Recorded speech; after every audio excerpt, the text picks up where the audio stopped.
हमारी संस्कृति, हमारे संस्कार सदा रहे हमारे साथ। भारत के महान ग्रंथों और काव्यों का संपूर्ण संकलन। सब्सक्राइब करें तिलक। कई तरीके की एलईडी लाइट्स आपके घर और ऑफिस के लिए। GR LED lights, make India bright.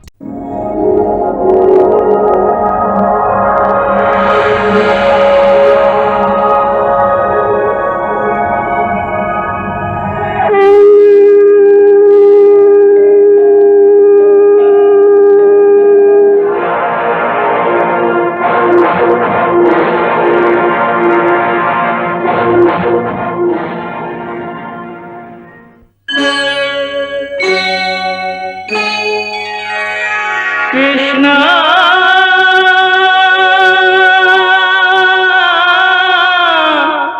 Krishna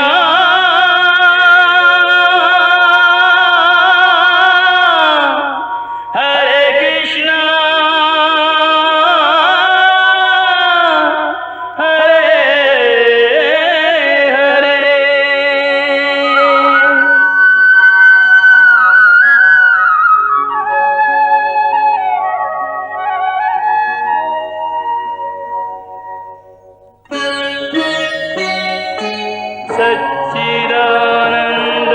सच्चिदानन्दरूपाय विश्वोत्पत्त्यादिहेतवे तापत्रयविनाशाय श्रीकृष्णाय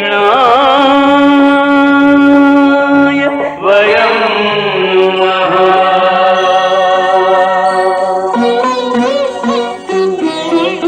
श्रीकृष्ण गोविंद हरे मुरारे, हे नाथ नारायण वासुदेव। हरे कृष्ण राधे राधे कृष्ण कृष्ण कृष्ण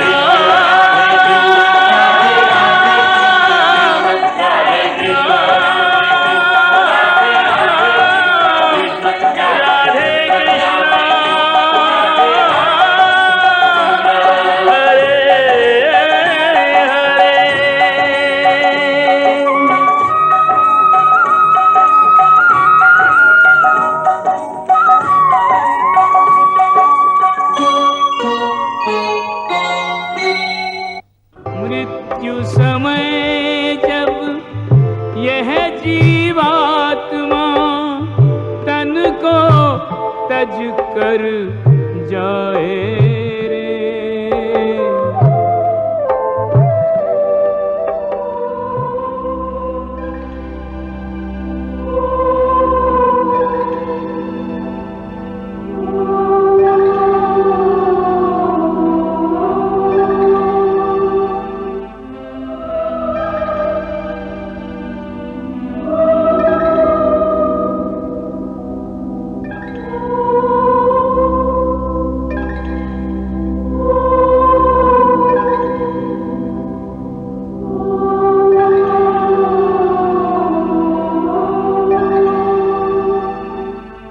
मृत्यु समय जब यह जीवात्मा तन को तज कर जाए रे।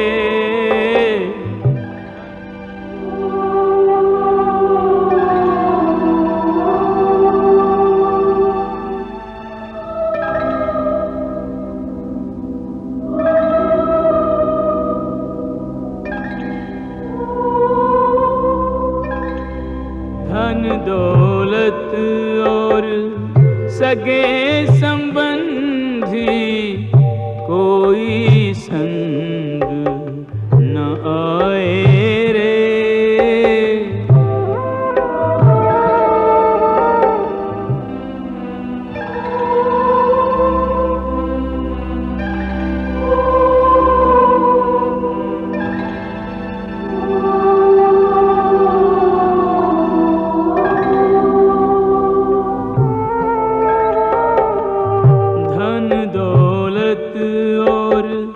सगे संबंधी कोई संग नाए रे।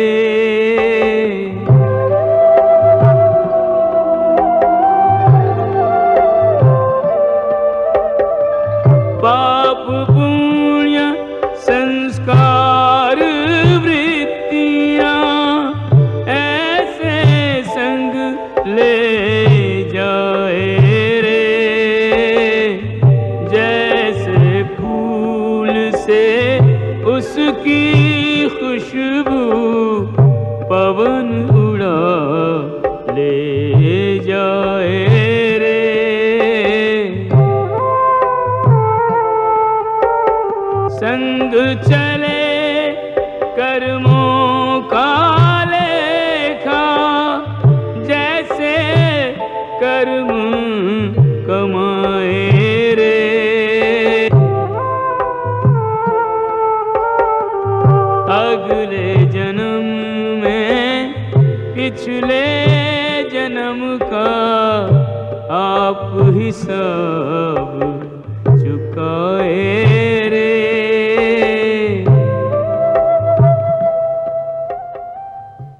हे अर्जुन, जीवात्मा जब एक शरीर को छोड़कर जाती है तो उसके साथ उसके पिछले शरीर की वृत्तियां, उसके संस्कार और उसके भले कर्मों का लेखा जोखा अर्थात उसकी प्रारब्ध सूक्ष्म रूप में साथ जाती है। हे मधुसूदन, मनुष्य का शरीर त्यागने के बाद जीवात्मा कहां जाता है?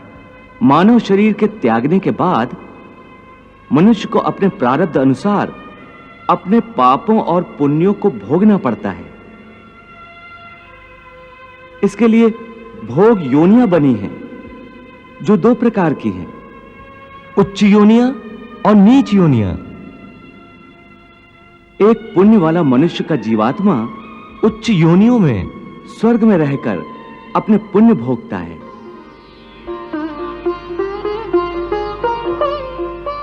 और पापी मनुष्य का जीवात्मा नीच योनियों में नरक में रहकर अपने पापों को भोगता है।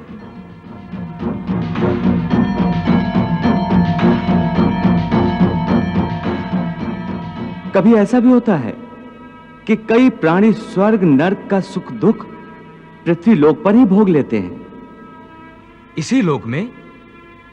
वो कैसे? इसे तुम यूं समझो अर्जुन कि कोई संपन्न मनुष्य है, महल में रहता है, उसकी सेवा के लिए दास दासियां हर समय खड़ी हैं। उसका एक इकलौता जवान बेटा है जिसे वो संसार में सबसे अधिक प्रेम करता है और अपने आप को संसार का सबसे भाग्यशाली मनुष्य समझता है। परंतु एक दिन उसका जवान बेटा अचानक किसी दुर्घटना में मारा जाता है। दुखों का पहाड़ उस पर टूट पड़ता है। संसार की हर वस्तु उसके पास होने के बावजूद भी वो दुखी रहता है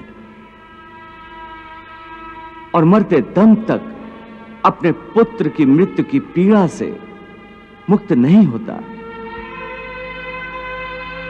तो पुत्र के जवान होने तक उस मनुष्य ने जो सुख भोगे हैं वो स्वर्ग के सुखों की भांति थे, और पुत्र की मृत्यु के बाद उसने जो दुख भोगे हैं वो नरक के दुखों से बढ़कर थे, जो मनुष्य को इसी तरह इसी संसार में रहकर भी अपने पिछले जन्मों के सुख दुख को भोगना पड़ता है।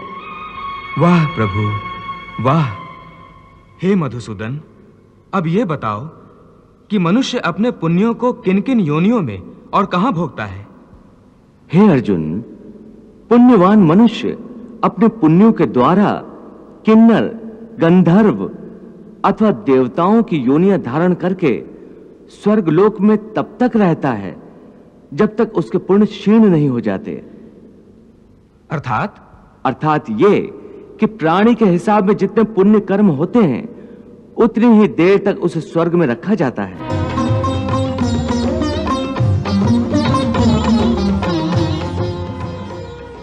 जब पुण्यों के फल की अवधि समाप्त हो जाती है तो उसे फिर पृथ्वीलोक में वापस आना पड़ता है और मृत्यु लोक में पुनर्जन्म धारण करना पड़ता है। प्राप्त पुण्य कृताम लोकान उष्यत्वा शाश्वती समाह शुचीनाम श्रीमताम गेहे योग भ्रष्टो अभिजायते। परंतु स्वर्गलोक में मनुष्य के पुण्य क्यों समाप्त हो जाते हैं? वहां जब वो देव योनि में होता है तो वो अवश्य अच्छे कर्म करता होगा, उसे इन अच्छे कर्मों का पुण्य तो प्राप्त होता होगा। नहीं अर्जुन, उच्च योनि में देवता बनकर प्राणी जो अच्छे कर्म करता है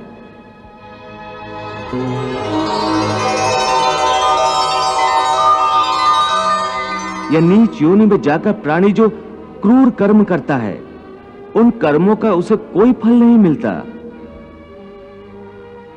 क्यों? क्योंकि वो सब भोग योनियां हैं। वहां प्राणी केवल अपने अच्छे बुरे कर्मों का फल भोगता है। इन योनियों में किए हुए कर्मों का पुण्य अथवा पाप उसे नहीं लगता। हे पार्थ, केवल मनुष्य की योनि में ही किए हुए कर्मों का पाप या पुण्य होता है, क्योंकि यही एक कर्म योनि है। इसका अर्थ यह हुआ कि यदि कोई पशु किसी की हत्या करे तो उसका पाप उसे नहीं लगेगा, और यदि कोई मनुष्य किसी की अकारण हत्या करे तो पाप लगेगा। बिल्कुल ठीक। परंतु यह अंतर क्यों? इसलिए कि पृथ्वी लोक पर समस्त प्राणियों में केवल मनुष्य एक ऐसा प्राणी है जो विवेकशील है। वो अच्छे बुरे की पहचान रखता है। दूसरा कोई भी प्राणी ऐसा नहीं कर सकता। इसीलिए यदि सांप किसी मनुष्य को अकारण भी डस ले और वो मर जाए तो सांप को उसकी हत्या का पाप नहीं लगेगा।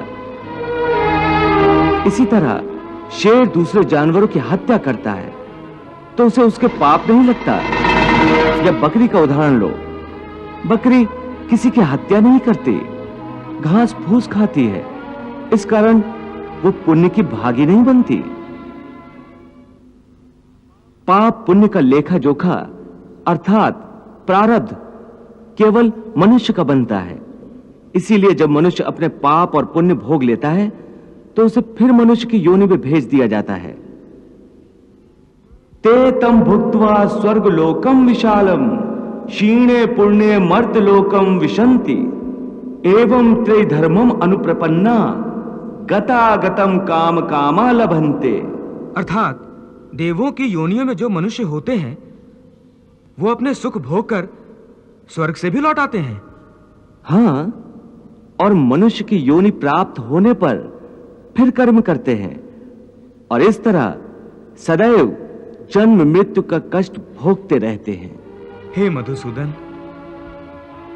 क्या कोई ऐसा स्थान नहीं जहां से लौटकर आना ना पड़े और जन्म मरण का यह चक्र समाप्त हो जाए?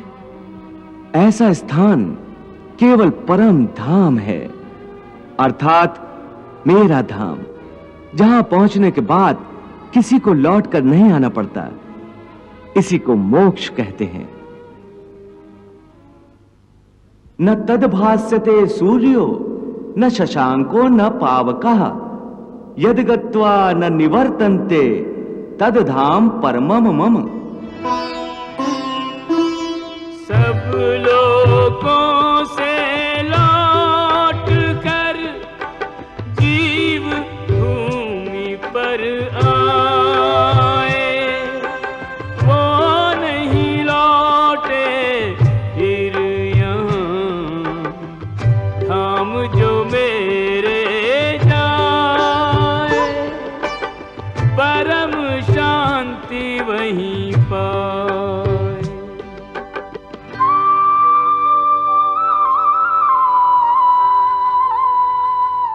हे अर्जुन, मनुष्य जन्म का प्रधान उद्देश्य मोक्ष प्राप्त करना है, और यह मोक्ष केवल मनुष्य योनि द्वारा ही प्राप्त हो सकता है। इसीलिए मनुष्य के शरीर को मोक्ष का द्वार कहा जाता है। हे अर्जुन, मानव शरीर बड़ी मुश्किल से मिलता है, इसे यूं ही गंवाना नहीं चाहिए। देवता भी मानुष शरीर की आकांक्षा करते हैं, परंतु मनुष्य की विडंबना यही है कि वो इस शरीर को अर्थात मोक्ष के अवसर को गंवाता रहता है। सारी आयु भोग विलासों में बिताता है, यहां तक कि जब शरीर छूटने का समय आता है तब भी वासना उसका पीछा नहीं छोड़ती।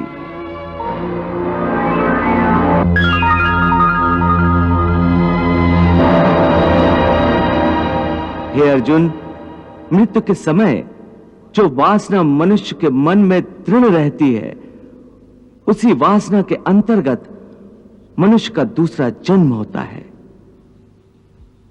यम यम वापि स्मरन् भावम त्यजति अन्ते कलेवरम तम तमे वैति कौन्ते सदा तद भाव भावितः। प्रभु, भगवान श्री कृष्ण ये क्या कह रहे हैं कि मृत्यु के समय मनुष्य के मन में जो वासना या अधूरी कामना होती है, मनुष्य का अगला जन्म उसी के अंतर्गत होता है। इसका क्या अर्थ है?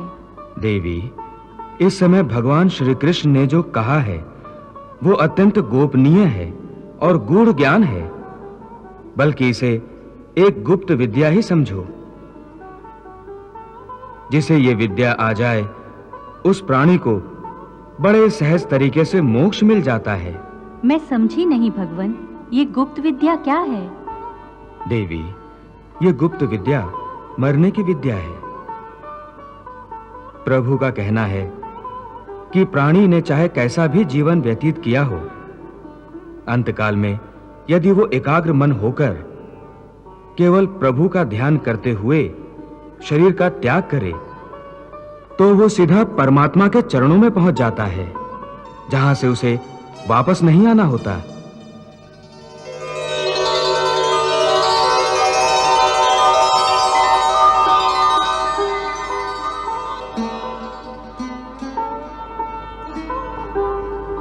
अंतमता सोई गता, अर्थात मृत्यु का क्षण बड़े महत्व का क्षण होता है।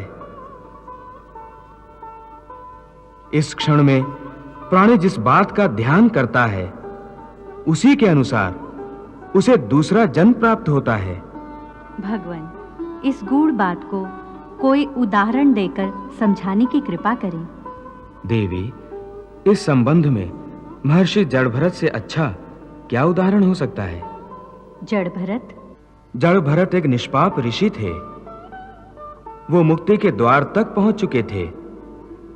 उन्होंने हिरण के एक बेसहारा बच्चे को पाल लिया था।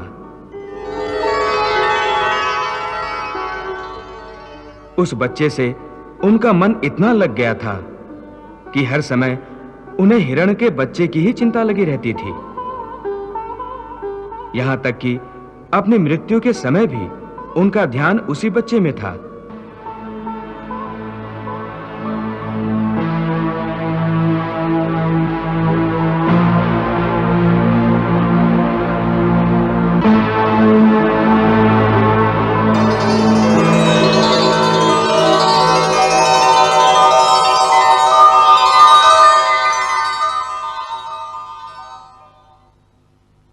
बस अंतिम क्षण में भी चूंकि उनका ध्यान उसी बच्चे की ओर ही था, इसी कारण अगले जन्म में उन्हें हिरण की योनि मिली थी।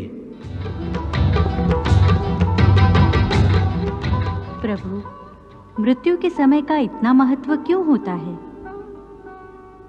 देवी, मनुष्य की मृत्यु का समय मोक्ष का अवसर होता है। ऐसे समय में यदि मनुष्य अपने विधाता से मिलन के बदले उसकी माया के मोह में पड़ा रहे तो ये विधाता का अपमान जैसा ही है।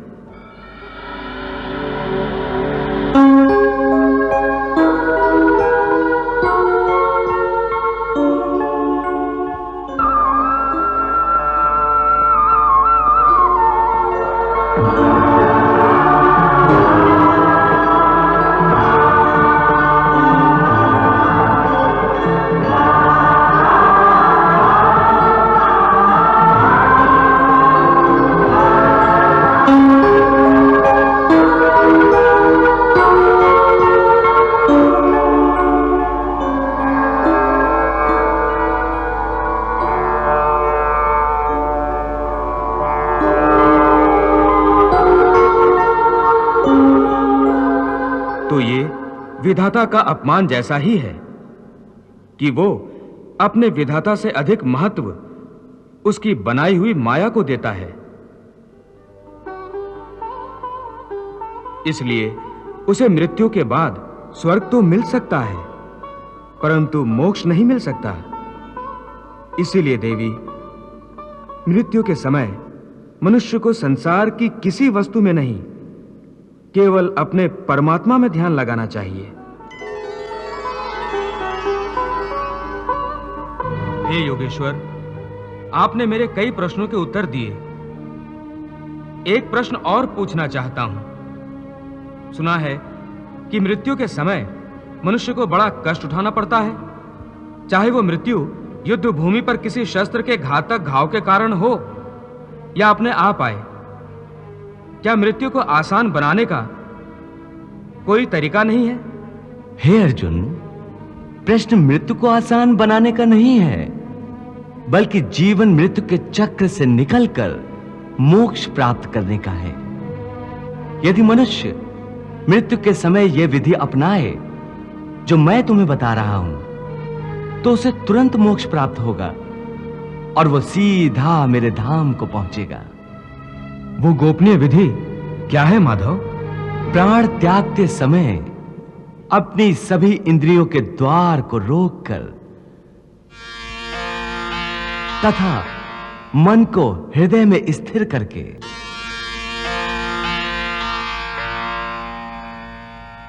और प्राण को मस्तिष्क में स्थापित करके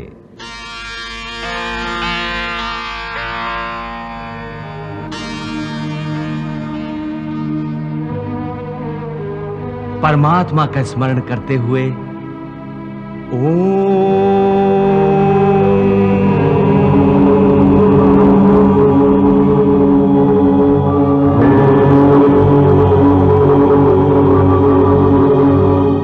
मंत्र का उच्चारण करे तो वो मनुष्य जीवन भर कितना ही पापी क्यों न रहा हो, उसे मोक्ष अवश्य प्राप्त हो जाएगा।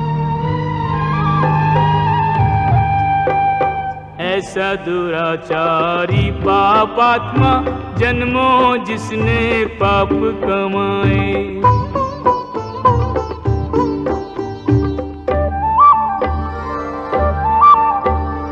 लेकर भाव अनन्य वो अर्जुन मेरी शरण में यदि आ जाए।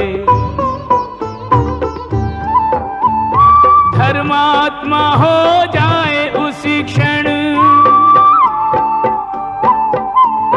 धर्मात्मा हो जाए उसी क्षण जिस क्षण मुझ में चित्त लगाए।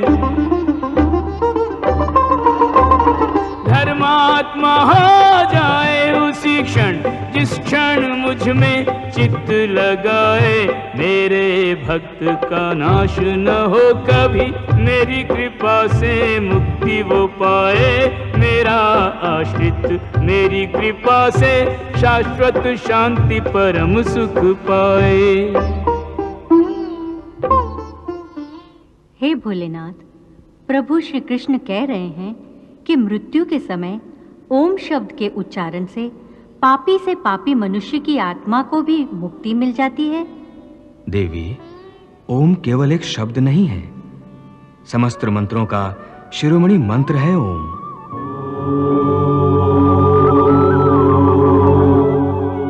इसकी महिमा अनंत है।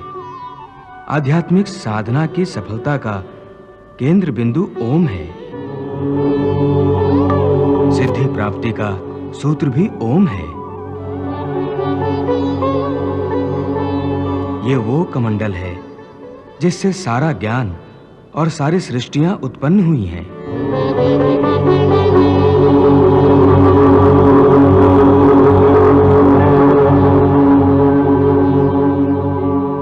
ओम की साधना ज्ञान और भक्ति के मार्ग को प्रकाशित कर देती है और अपने जीवन में ओम का उच्चारण करते रहने वाले प्राणी को सुख, समृद्धि, वैभव और वैराग्य प्राप्त होता है। प्रभु, ये बात तो मनुष्य के जीवन के संबंध में है, परंतु उसकी मृत्यु के समय ओम के उच्चारण का इतना महत्व क्यों है कि पापी मनुष्य के शरीर को शुद्धि और आत्मा को मुक्ति प्राप्त हो जाती है? देवी, मनुष्य के शरीर को ब्रह्मपुर कहा गया है।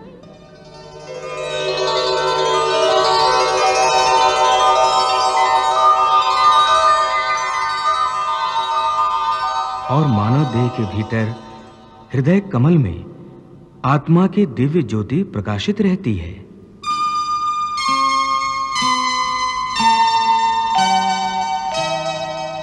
मृत्यु के समय जब मनुष्य ओम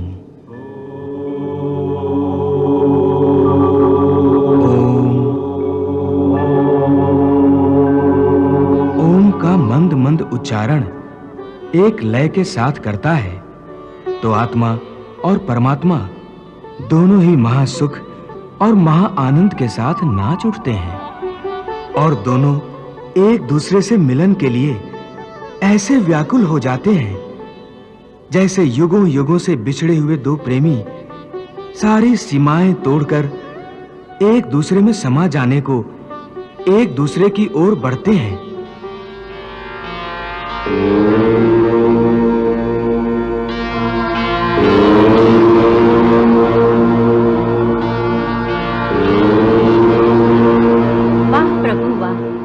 आपने परमात्मा से आत्मा के मिलन की इतनी सुंदर, इतनी मोहक व्याख्या की है। देवी, मानव शरीर को प्रभु ने मुक्ति का द्वार कहा है, परंतु मनुष्य इसके महत्व को समझ नहीं पाता। इसी महत्व के कारण मानव शरीर की रचना भी विशेष रूप से की गई है। मनुष्य का देह एक छोटा सा ब्रह्मांड है जिसमें समस्त लोकों का निवास है। ब्रह्मरंध्र ब्रह्मलोक का प्रतीक है। मानव शरीर में तीनों लोक कैसे समा गए हैं प्रभु? मनुष्य के शरीर में पैरों से नाभि तक भूलोक है।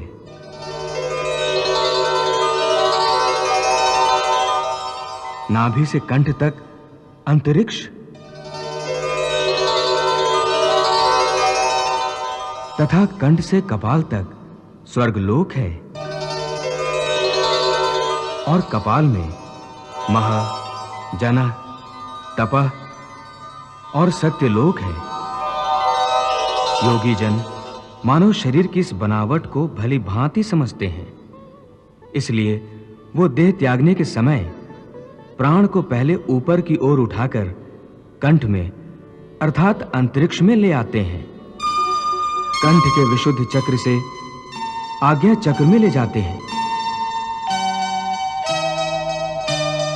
और यहां से कपाल में सहस्रार में स्थापित करके ब्रह्मरंध्र के द्वारा ही अपने प्राण शरीर से निकाल देते हैं।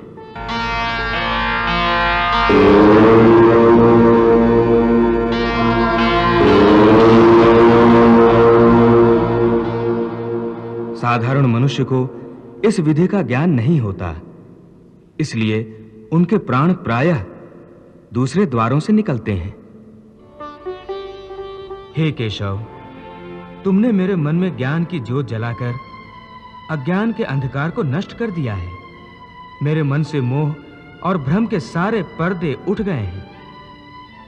अब मैं अपने आप को तुम्हारी हर आज्ञा के अधीन करता हूं। हे अर्जुन, तुम्हारे मुंह से ये बात सुनकर मुझे परम संतोष हुआ है। मैं प्रसन्न हूं अर्जुन, बहुत प्रसन्न हूं। फिर यदि तुम्हारे मन में अब भी कोई शंका, कोई आशंका या कोई प्रश्न हो तो। नहीं माधव, अब इस मन में कोई शंका, कोई आशंका, कोई संशय नहीं। मन में अब केवल विश्वास और श्रद्धा है। केशव, अब मुझे कुछ और नहीं पूछना, कुछ नहीं जानना। हां, मुझे अपना शिष्य समझकर तुम्हें यदि कोई अंतिम उपदेश देना हो तो उस प्रसाद को पाने के लिए मैंने अपने मन की झोली फैला रखी है। मुझे जिसके योग्य समझो वही अंतिम उपदेश प्रदान करो। सचमुच मेरा अंतिम उपदेश सुनना चाहते हो? हां केशव, अब तक जितना मैंने पूछा उतना ही तुम्हें बताया है। अब मैं चाहता हूं कि मेरे प्रश्नों की सीमाओं से भी परे जो और है वो अपनी इच्छा से तुम मुझे बताओ। यदि वो जानना चाहते हो अर्जुन जो तुम्हारी बुद्धि और तर्क से परे है तो सुनो। मेरा अंतिम उपदेश बस इतना ही है कि अब तक जो मैंने तुम्हें ज्ञान, कर्म अथवा योग आदि की शिक्षा दी है वो सब भूल जाओ। सब पूजा की विधियों को, सब योग साधनों को और समस्त धर्मों को भुलाकर केवल मेरी शरण में इस प्रकार आओ जैसे कांटों से लहू लुहान और कीचड़ से लथपथ एक बालक रोता रोता भागकर अपनी मां की गोद में पनाह लेता है।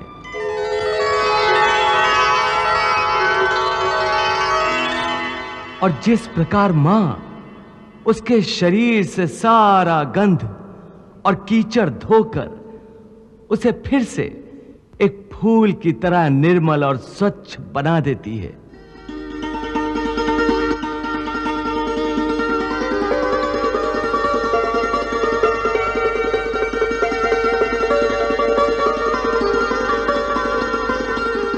हे अर्जुन, उसी प्रकार मैं तुम्हारे समस्त पापों का मैल धोकर तुम्हें पाप मुक्त कर दूंगा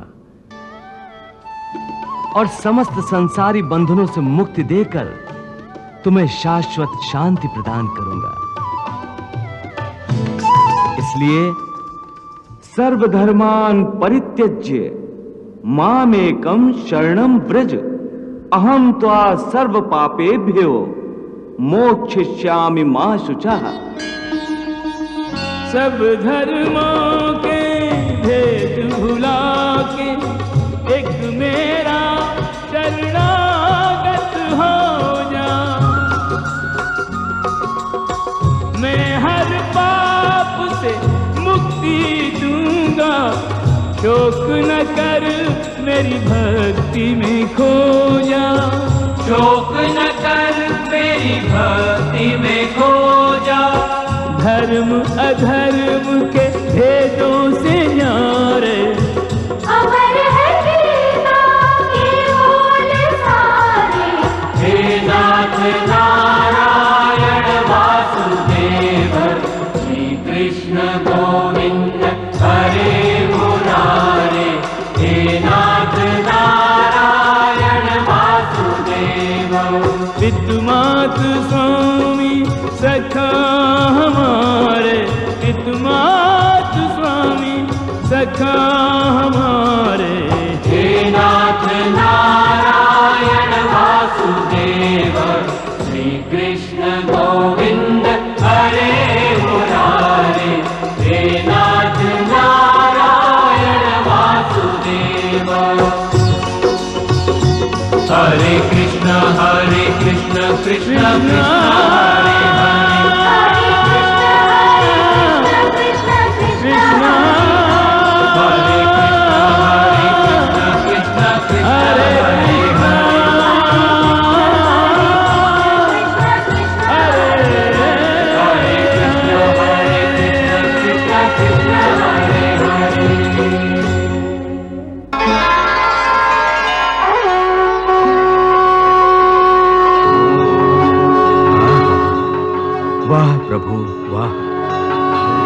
वत्सल, ये बात आप ही कह सकते हैं। इसके बाद और कुछ कहना बाकी नहीं रह जाता। आपकी जय हो प्रभु, आपकी जय हो।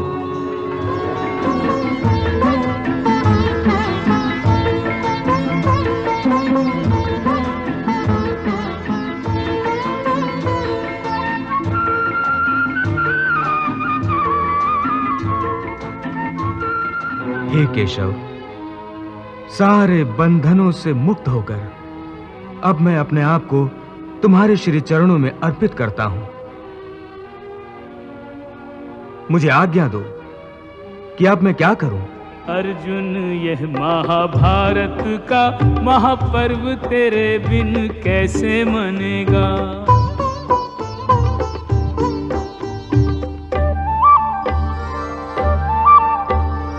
धर्म के युद्ध में मौन रहा तो फिर कब तेरा धनुष तनेगा। तुझ पर लोग हंसेंगे युगों तक, तुझ पर लोग हंसेंगे युगों तक। तू ऐसी अब कीर्ति जनेगा। तुझ पर लोग हंसेंगे युगों तक, तू ऐसी अब कीर्ति जनेगा। स्वर्ग मिलेगा न कीर्ति मिलेगी, केवल पाप का भागी बनेगा। स्वर्ग मिलेगा न कीर्ति मिलेगी, केवल पाप का भागी बनेगा।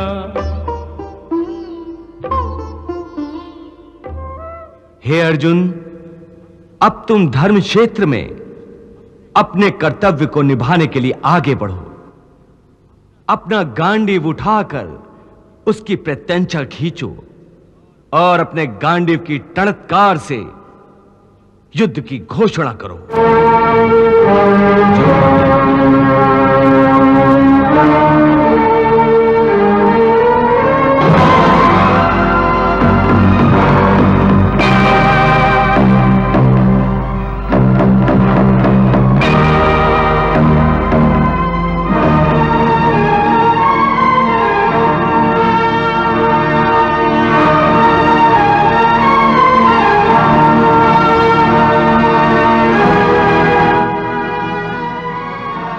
और महाराज, अर्जुन ने अपना गांडीव फिर से उठा लिया।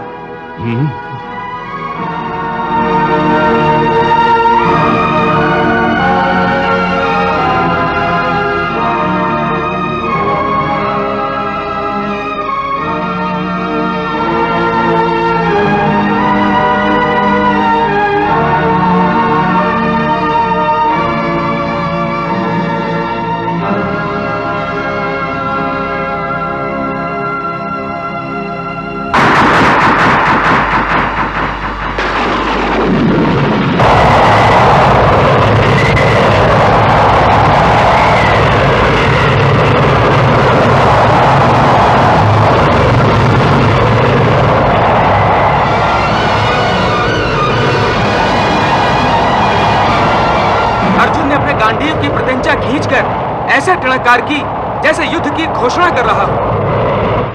आखिर वही हुआ जिसका मुझे डर था। अब अर्जुन शस्त्र अवश्य उठाएगा। महाराज, एक विचित्र बात हो गई है। भगवान श्री कृष्ण के गीता उपदेश को सुनने के लिए साक्षात समय भी ठहर गया था और सारी सेनाएं जो अचल और स्तंभित हो गई थी, जैसे फिर से सजीव हो गई हैं।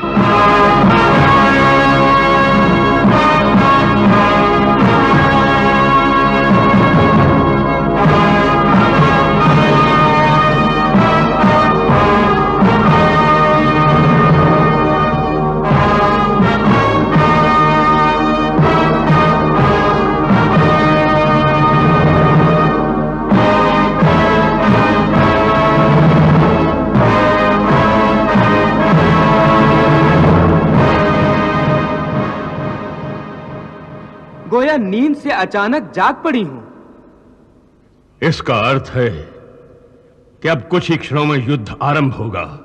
हाँ महाराज, युद्ध आरंभ होगा और मुझे विश्वास हो गया है कि धर्मात्मा पांडव अपनी विजय की ओर अग्रसर होंगे।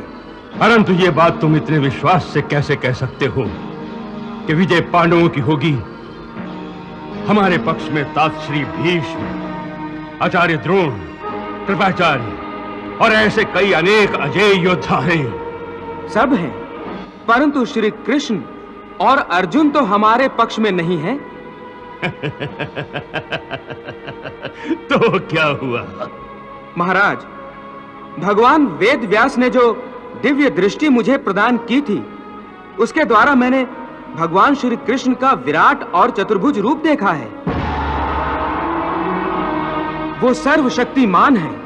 यदि वो चाहे तो संसार की सारी सेनाएं भी एक ओर हो जाएं, तो उस सेना या व्यक्ति को पराजित नहीं कर सकती जिसके पक्ष में भगवान श्री कृष्ण स्वयं हो।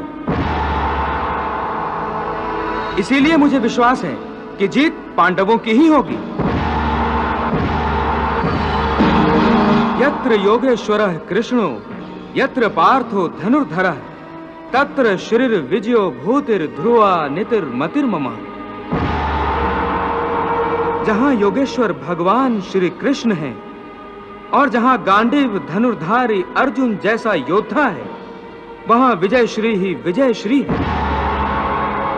पराजय तो उनके पास भी फटक नहीं सकती, ये मेरा पूर्ण विश्वास है। हे अर्जुन, तुमने अपने गांडीव की टणकार से युद्ध की घोषणा तो कर दी है।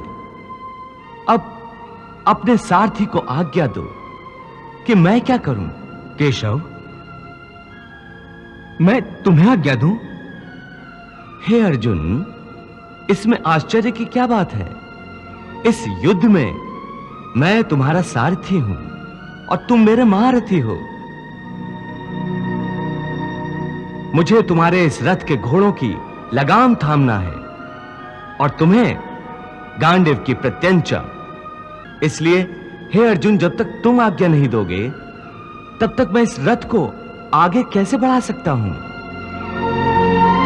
हे महारथी, आज्ञा दीजिए। हे महारथी, कृपया करके आज्ञा दीजिए।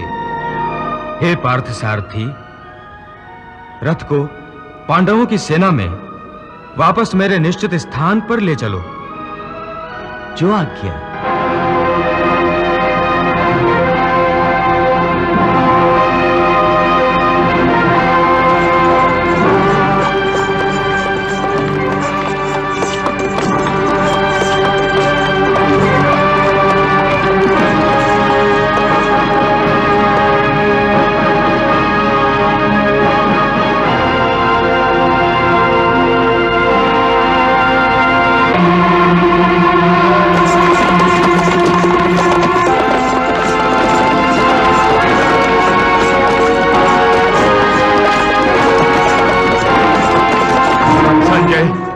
चुप क्यों हो? बताते क्यों नहीं? महाराज, चुप इसलिए हूं कि अब युद्ध आरंभ होगा, भीषण संहार होगा, क्योंकि अर्जुन अपने स्थान पर पहुंच गया है और महाराज युधिष्ठिर अब युद्ध के लिए संकेत देंगे।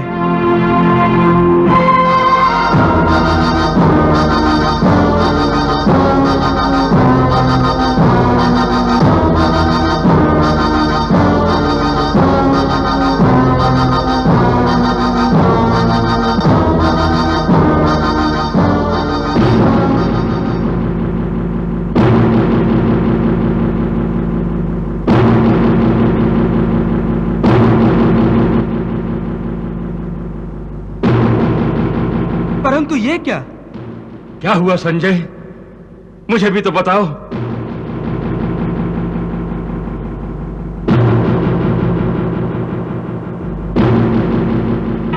महाराज, ये तो अनहोनी हो रही है। अनहोनी हो रही है? परंतु हो क्या रहा है संजय? महाराज, ज्येष्ठ पांडव महाराज युधिष्ठिर अपने सारे शस्त्र उतारकर रथ में रख रहे हैं। शस्त्र रख रहे हैं? हाँ महाराज, और ये देखकर सारे पांडव व्याकुल हो रहे हैं।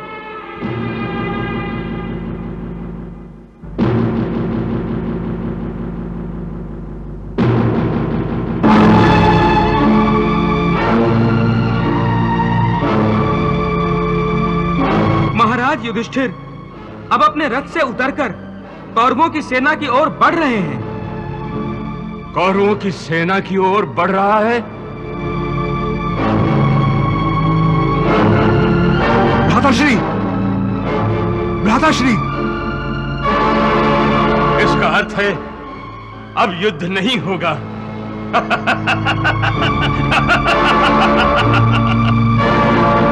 डर गया है वो कौरवों की विशाल सेना को देखकर।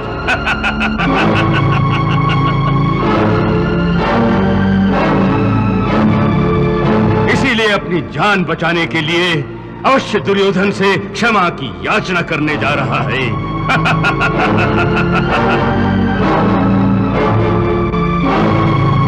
भांजे, तुम भी वही देख रहे हो जो मैं देख रहा हूं? हाँ मामाश्री, हाँ। अब कृष्ण क्या करेगा? क्या करेगा कृष्ण?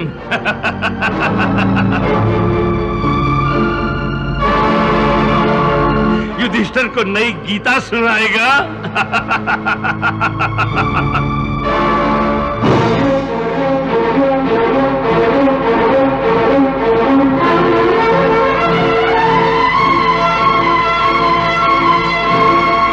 ये तो चमत्कार ही हो रहा है। युधिष्ठिर हम कौरवों के सामने हाथ जोड़े आ रहा है।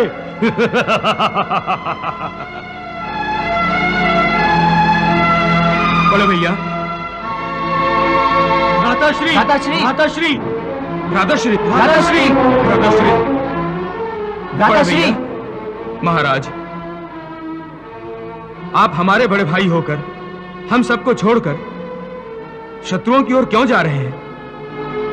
अरे जिस सेना में दुर्योधन, कृपाचार्य, द्रोणाचार्य और भीष्म पितामह जैसे योद्धा हो, उससे युद्ध करने का साहस तो कोई मूर्ख ही कर सकता है। हां, इस युधिष्ठिर को ना तो जुआ खेलना आता है, ना युद्ध लड़ना। युद्ध से पहले ही घबरा गया। क्षत्रियों के नाम पे बट्टा है युधिष्ठिर। हां, आपने तो सारे शस्त्र भी रख दिए हैं। यूं हथियार डालना उचित नहीं है महाराज। आखिर हम क्षत्रिय योद्धा हैं। हे भरत श्रेष्ठ, आखिर आपके मन में क्या है? मैं बताता हूं युधिष्ठिर के मन में क्या है। युद्ध से डरकर दुर्योधन की शरण में जा रहा है वो कायर।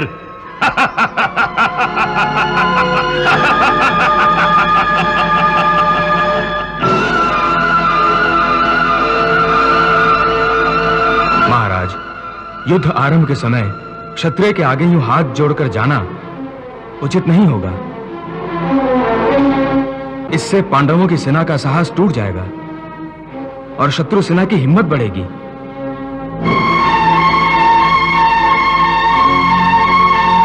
हाँ महाराज, वापस चलिए और युद्ध करने का संकेत दीजिए। नहीं,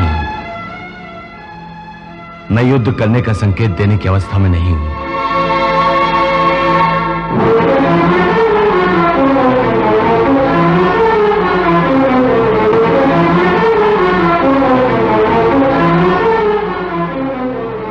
अरे, तुम सब लोग मुंह लटकाए क्यों खड़े हो? चिंता मत करो, धर्मराज युधिष्ठिर युद्ध से पहले अपना धर्म निभाने गए हैं। कृष्णा